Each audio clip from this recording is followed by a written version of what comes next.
உலகத்தில் இவ்வளவு பாவங்கள் நடந்தும் இந்த வானங்கள் பூமி விழாம இருக்குதுன்னா அவன் சகிப்புத்தன்மையோடு மன்னித்து கொண்டிருக்கிறான்னு சொல்றான்.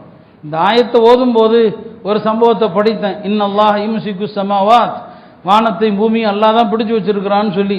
ஒரு வயதான மூதாட்டி ஒரு சாதாரண குடிசை வீட்டில் இருக்குது.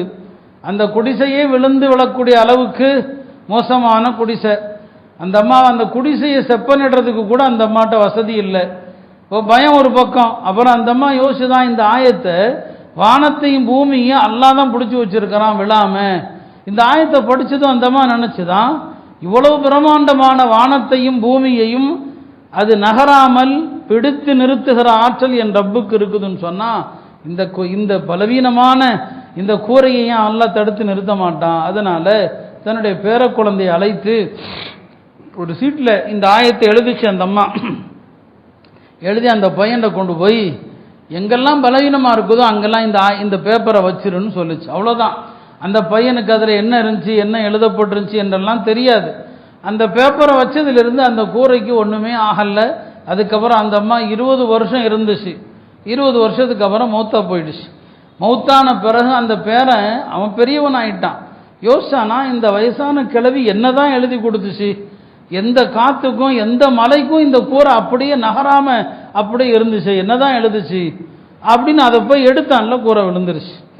எடுத்து அதில் எழுதப்பட்ட வசனம் இந்த ஆயத்து தான். இன்னல்லாஹ யும்சிகு ஸமாவாத் வல் அர்த அன் தஸூலா, வானத்தையும் பூமியையும் நகராமல் பிடித்து கொண்டிருப்பவன் அல்லாஹ் தான். அவன் விட்டுட்டா யாராலையும் தடுக்க முடியாதுங்கிற இந்த ஆயத்து தான் எழுதப்பட்டிருந்தது. இது அந்த அம்மாவுடைய யகீன், அந்த அம்மாவுடைய உறுதி.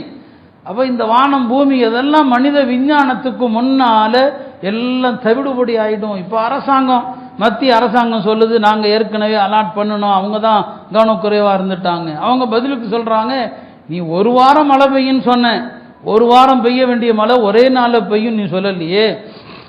மனிதர்களுக்குள் சண்டை.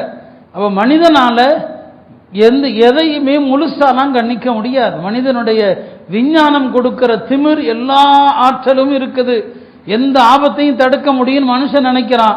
அல்லாஹ் காட்டுறான், உன்னால எதுவுமே முடியாது. யுனஸ்ஸிலுல் கைர், பெருமானார் ஸல்லல்லாஹு அலைஹி வஸல்லம் சொல்வது போல 5 விஷயங்கள் அல்லாஹுடைய மறைமுக ஞானத்தின் பொக்கிஷங்கள்.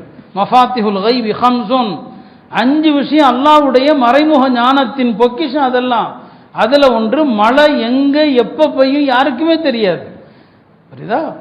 எப்ப பெய்யும் யாருக்கும் தெரியாது. ஒரே நாளில் ஒரு சில மணி நேரங்களில் பெய்த மழையின் விளைவு தான் வயநாடு சந்தித்த பேரழிவு. அருமையானவர்களே, அப்ப இதெல்லாம் அல்லாஹ் பிடிச்சு வச்சிருக்கிறான். அல்லாஹ் விட்டுட்டான் அந்த புடிய. என்னைக்கு வேணாலும் இந்த வானம் விழும், இந்த பூமி விழும். எல்லா படைப்புகளும் மனிதர்கள் செய்கிற அட்டூழியத்தினால அழிக்க அனுமதி கேட்குது. ஒவ்வொரு நாளும் கடல் மேற்பரப்புக்கு 3 தடவை வந்து கேட்குது, அல்லாஹ்ட்ட அழிக்க வேண்டும். அல்லாஹ் சொல்றான், பொறு, காலம் இருக்கிறது. மலக்குகள் கேட்குறாங்க அல்லாஹ்விடத்தில் ஒவ்வொரு நாளும், இந்த மனித சமூகம் செய்கிற அட்டூழியத்திற்கு நாங்கள் தண்டிக்க அனுமதி கொடு. அல்லாஹ் சொல்றான், அவர்கள் எனதுடைய அடியார்கள், நான் பார்த்துக்கிறேன், உங்க வேலையை நீங்க பாருங்க. மனிதர்களுடைய அட்டூழியங்கள் மேலோங்கும் போது நடக்கிற விளைவு